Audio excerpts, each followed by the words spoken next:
Hey, folks, let's focus on Week 3 preseason football, the quote-unquote dress rehearsal for the NFL season.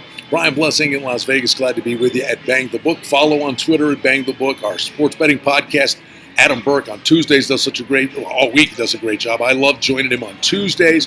We focused on golf and Week 3 of the preseason football schedule with Adam on the Sports Betting Podcast. You can also check my radio shows at sportsbookradio.com. Follow me on Twitter at Brian Blessing.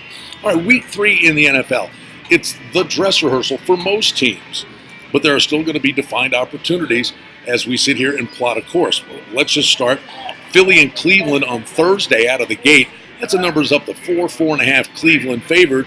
Nick Foles, they say, can play Thursday.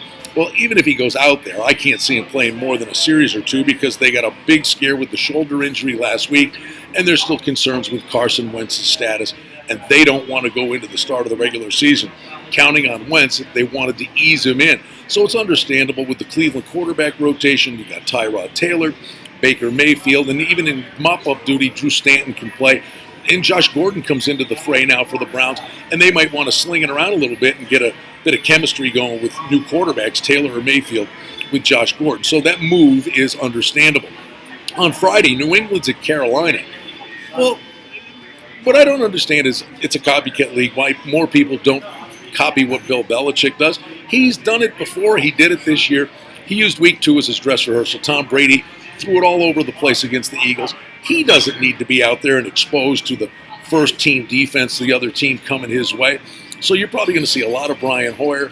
And, Cam Newton's probably going to play a half in this game. Gilbert's look good for the Panthers. And you got Carolina only a 1-point favorite in this game. It's all about trying to decipher what are the coaches trying to develop and earn out of the game. It's not about getting a win. It's about evaluating talent. And most importantly, for a team like the Patriots, it's all about staying healthy. Elsewhere, Oakland 2.5 up to 7. Oh, no Aaron Rodgers. Okay, that's a no-brainer. Then you sit there and you look at San Francisco and Indy. Look at this game with Indy a 1.5-point favorite. Now, Garoppolo's looked really good. There's a lot of buzz about the Niners. Well, they know what he can do. He played at the end of last year. He's looked good in the preseason. Yes, he may play the first half. He may not play that much. But the one thing to me that was readily apparent after watching the Monday night game, and albeit it's a short week, and know that money's probably going to come in on San Francisco, is Andrew Luck went 6 of 13 with 50 yards and 1 interception. They got to get the rust off Andrew Luck. I mean, they know what Brissett can do, and he'll give you some good work in the second half of this game. But from an urgency standpoint, in the preseason, they've got to determine, Frank Reich, the new head coach, he's got to figure out what has he actually got here with Andrew Luck. And they got to get Luck some confidence. I mean, where did he get confidence in the Monday night game? The confidence he got was he got sacked by Suggs and said, hey, I got up. Now they got to get him to be more accurate. They got to get the offensive line short away. The running game was non-existent, and Luck was taking shots in the backfield. So I think there's a sense of urgency for a team like Indianapolis in this game.